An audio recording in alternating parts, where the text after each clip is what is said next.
Tyron Woodley, it is good to see you, my friend. How are you? See you too, my man. How you been? It has been a long time, and what an honor it is to be here for this pretty unique event. We just had the press conference, and I want to ask you about some things that happened there, but most important, I have to ask you about the post-press conference stuff. Shenanigans, yeah. Shenanigans. What was your take?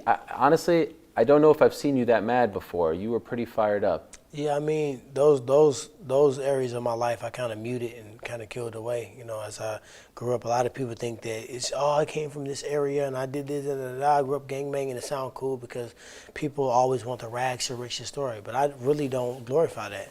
I really just talk about hard work and dedication and good people in your circle. And I may talk about it because it is a part of my life, but some people are really just like that. And I'm like, when you disrespect, especially my mom, I'm going crazy. You know what I mean? I've knocked people out before because of that. So at the end of the day, I just really feel like the disrespect was at a level that I wasn't about to tolerate. I don't care about the money. I don't care about the pay-per-view. I don't care about the fight. If that problem needed to be addressed, it was going to be addressed. So a lot of his circle and a lot of his corner guys was upset. They were upset I unveiled them. Y'all goofies.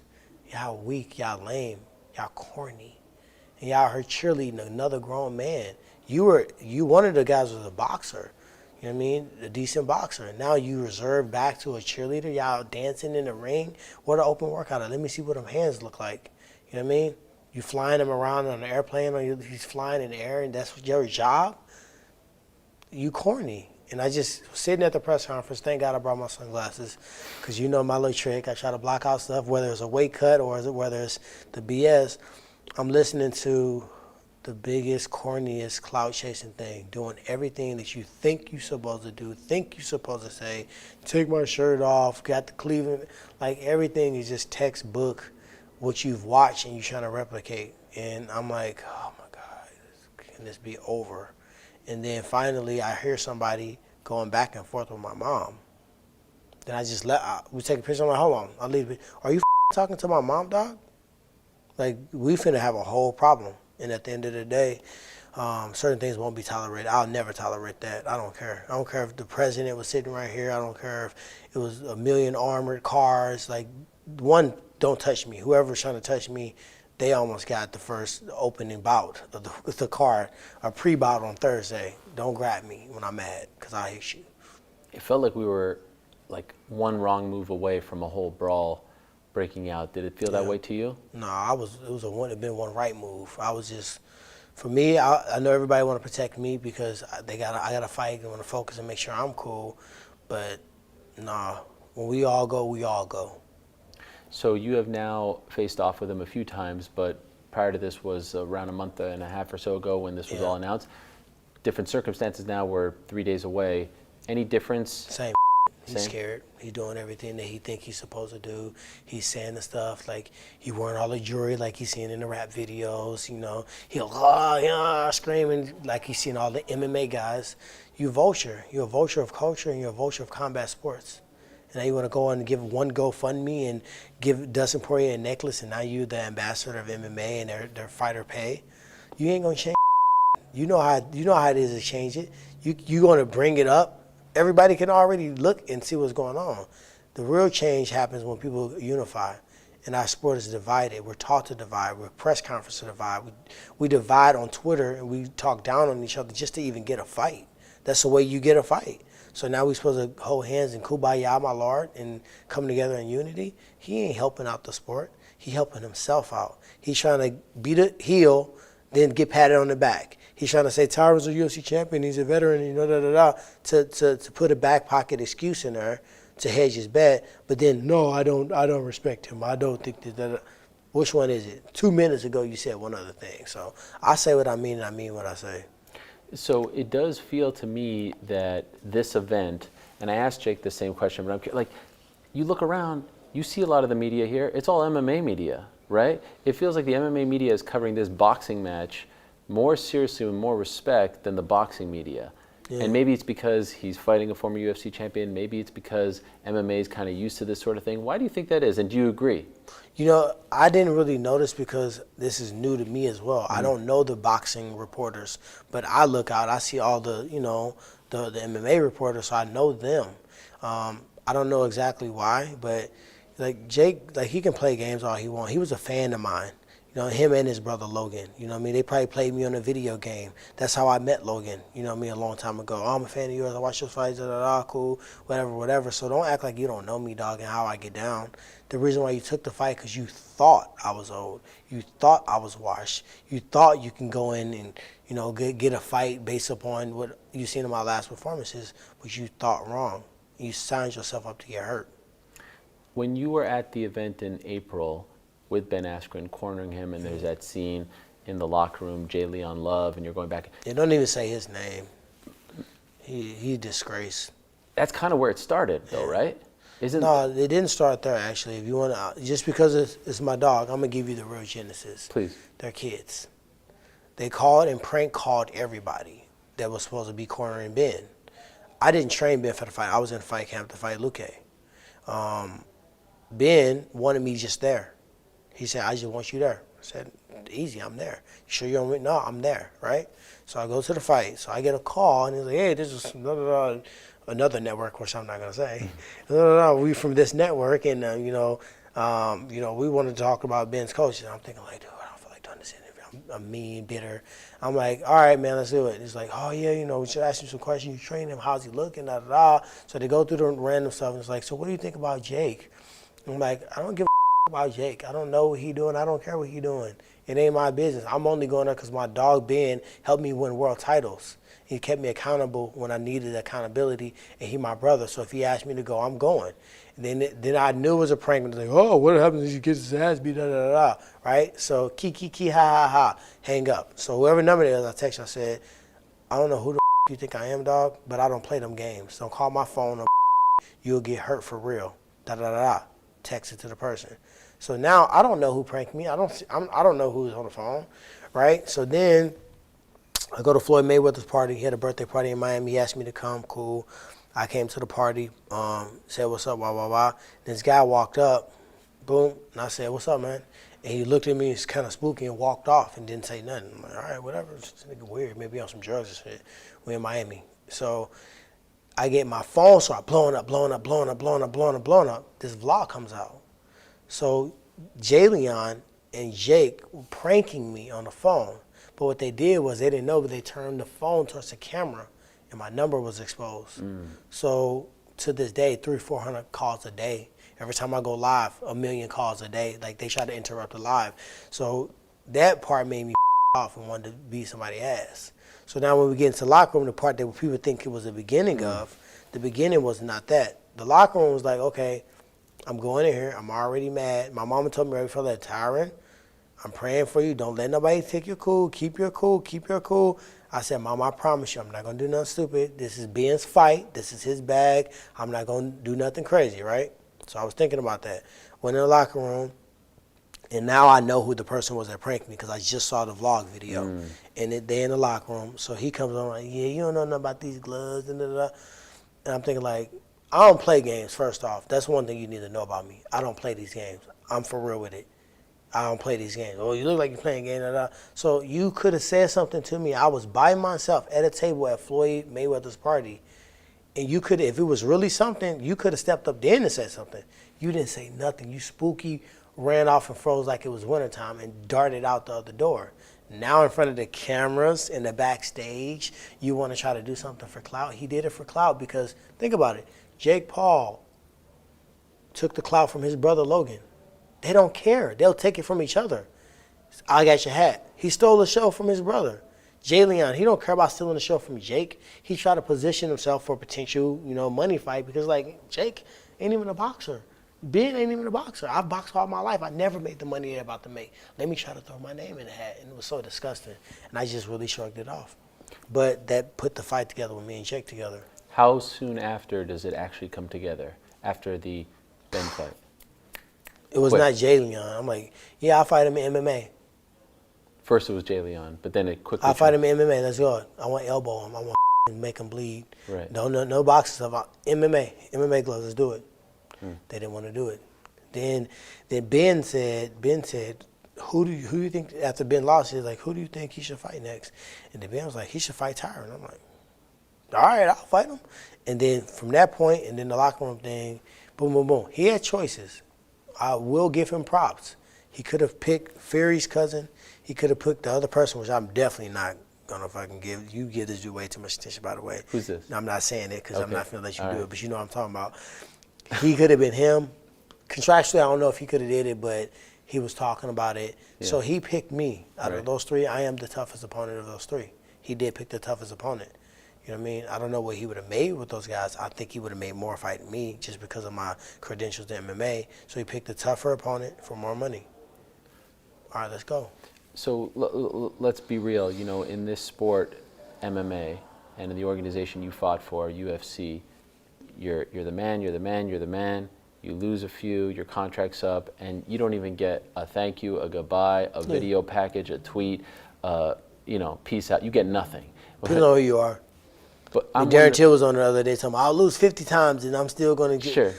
And he may be able to. Keith Jardine was able to. Diego Sanchez was able to. For sure. Cabo Cerrone was able to. But is there any part of you, literally 5 months removed from the UFC, getting a promotion like this, eyeballs like this, potentially biggest fight of the year, all this stuff, who's like, you tried to sweep me under the rug. Tried.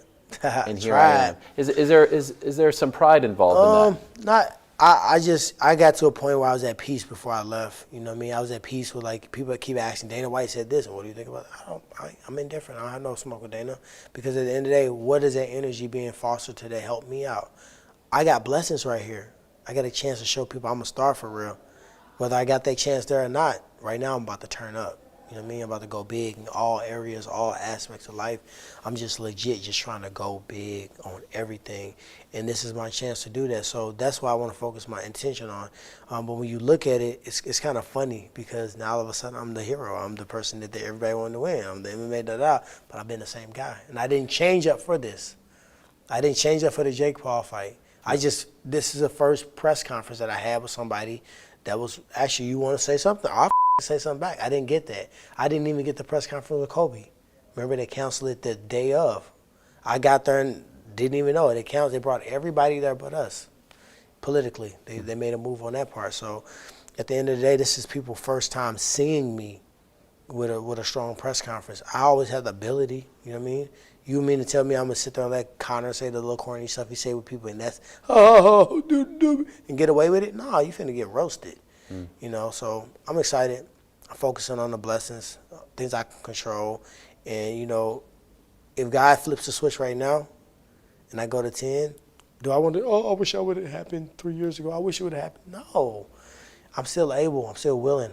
I'm in better shape. Somebody messaged me and say, how did you age backwards? You know what I mean? How much you weigh right now, by the way? I don't even know. Light. I ain't got to cut weight. You don't have to cut anything? None. Will you be under 190? No, I'm going to be right there. Right there. But I ain't got to cut I could tell your whole demeanor is different. If I talked to you on a fight week. I would have been, you know what? I would have been the same weight. Right. 192, 193. But not happy because you knew what was coming. Because I knew the 22 was coming. Right. And I'm so happy that you brought that up, man, because, like, I would always say to people, you're going to appreciate Tyron more when he's gone. Always. You're going to appreciate what he's done and who he was and what he stood for when he's gone. And they gave you a hard time, and you know that. And now you're like, I see the comments, and I'm sure you do as well. Please, Tyron, do it for the MMA, do it for us. And I don't take it personal because they really didn't know me. Right. You know what I mean? That has to make you kind of laugh. Like, like, it don't make me laugh because, for this standpoint, they didn't know me. People that know me, they understood my stance and where I came from. People that knew the behind the scenes, what I had to go through, whether it was negotiation, contractually, what they knew with the weight cut. You know what I mean? I was 205 pounds. And I was lean, ripped. I was killing myself to get down to 170. You know what I mean?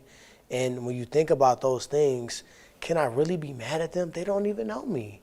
They said what they were taught to say. Nobody's reading books. Nobody's doing investigation and doing research. If Joe Rogan says it, law. Dana White, law. They don't go and check stats and receipts. They echo it. Word, Tyron chokes in big fights. Oh, Tyron chokes in big fights. They don't even change a word up. So at the end of the day, if they want to support me now, I'm going to take the support, you know what I mean? Because I know the support can leave at any moment. It can be here, it can be there. I've been at the top, I've been at the bottom, I've been in the middle, I've been all over the place. So I think it's good to have people see you and believe in you and give hope and inspired by you and feel something about it. And they want you to go out there and do that. And it makes them feel like, damn, you know what, I've been talking about this business plan for all these years. I'm going to go sign up for my LLC now. You know what I mean? That's what my goal is. Mm-hmm. Two last quick things. You've talked in the past, especially like towards the end of your title reign, how you let the other stuff distract you and you weren't yourself and all that stuff. Do you view this fight, is it fair to even say this, as a way to right the wrong of the last 3 years? That you get to now write the end of your movie as opposed to someone else trying to write it? I like what you say about writing the end of the movie, because my coach uses that. You know, he tells me my choices. He said, "You're the director of their movie," and I told him I was gonna seal up. I'm gonna give him credit. Gerald Tucker, GT, Trey, me, Floyd, Javante Davis, Adrian Broner. But GT, I told him, I said, I'm stealing that, and I ain't going to give you credit for it. He said, you're the director of your own movie, and these are all scenes. At that time, it may feel good to go and get this girl. It may feel good to go and buy this Rolex, 2 of them at a time, like ridiculously. It may have felt good to do that. But if you're the director, you step out of the scene, you go over here, you already know what the ending is. You understand what this scene, it can change the ending of the movie. And I did a lot of things that changed. I saw myself as the GOAT, the greatest of all time, the best that ever did it. Anytime somebody say welterweight, oh, Tyron, they gotta address me first before George. I saw that, and I was on path to get that. And I allowed the lifestyle, the stuff to go on. I don't regret music. I don't regret television, TV. That's art. I regret focusing my attention on trying to prove people wrong and having a chip on my shoulder because I felt like everybody was against me. And I had to operate looking over my shoulder because I didn't trust. When a man gives you his word and he violates that, I can't trust you no more. St. Louis is about trust and respect. You violate that, sometimes that's the end. So I regret, not believing in God, because I don't even really need to believe in man. I should have just trusted what God showed me, no matter what weapons people form, no matter if they try to match me up with somebody that they thought could beat me, or they gave way more promotion to Darren Till, and he's the next Conor McGregor, and he's his kid in Brazil, he don't even care about seeing, and he's, you remember that. They went ham with it. That's the only thing I will look back, but I can't undo done. That's what my mom said. You can't undo done. You only got right here, right now. And right here, right now, I got a great opportunity. And, think about Nate Diaz overnight. Jorge Masvidal overnight. They had 60 fights. You know what I mean? And people were like, oh, they're cool. They're good fighters or whatever. Diaz had a little bit more steam. But when that Conor fight happened, you know what I mean? When the fight that Masvidal had against Nate Diaz, out. It wasn't a Ben fight. It wasn't, fight. It was that fight. And I know that this fight can do that to me times 10. And now it's my job to deal with it the right way now, deal with the money the right way, deal with the fame the right way, the access, the VIP, the girls, all the stuff that I'm going to have. Almost ruined my life, man. I remember it. It was cool. I'm kind of over it, though. That's why you don't see me with all crazy. He got every necklace he owned on his neck. You know what I mean? I got jewelry, you know what I mean? I live that life, but I'm light now. Everything's just light. I know the walkouts mean a lot to you. Yeah. You talk about Darren Till walkout, Dallas. That was the best walkout in UFC history. That Israel Adesanya flipping stuff. I walked out, they was booing me. I remember it. Yeah. It was an intense scene. What are we getting on Sunday? Can you tell us? Let's go big. Yeah? Let's go Can you big. give us a little... Sunday is going to be a movie. Uh-huh. And I'm going to be the director of the movie. That's all I can say. All but right. I'm going to give you guys some little sneak peeks tonight. Tonight? So check my IG tonight. And Uh, don't forget Champ Camp. Champ Camp Saturday is going to be crazy. After the weigh-in, when it's too late to back out the fight. I know I said it earlier when I got the chop up with you early this week. But that's going to be a movie. Crazy. Destruction. I had my dudes make a folder of the killer. We can't put it out now. He'll fake COVID, he'll fake a hymen injury, or he'll do something to get out of it. But Saturday, you will see what I did for this fight. Watch the betting odds change. I can't wait. I'm so happy that you're getting this opportunity to write your movie, to be the director of your movie, and also, I'm sure you know this, but man, the MMA community is mad that Mama Woodley was disrespected. They should be mad. I don't know if you've seen, but like, No, I haven't checked she my is phone yet. untouchable. I should be mad because my mom has done She's so much beloved. for somebody. She's an OG. She's really verified, and she changed her life, and she's been a vessel to so many people, and she's been able to get to people that nobody's been able to get to, and she's always been loved. You've seen it with even my opponents, even Jake, even Usman, even Darren Till. And I don't even like it sometimes. But when you come at my mom, dog, Now it's personal. problem. Feels personal. It was personal already, but, you know.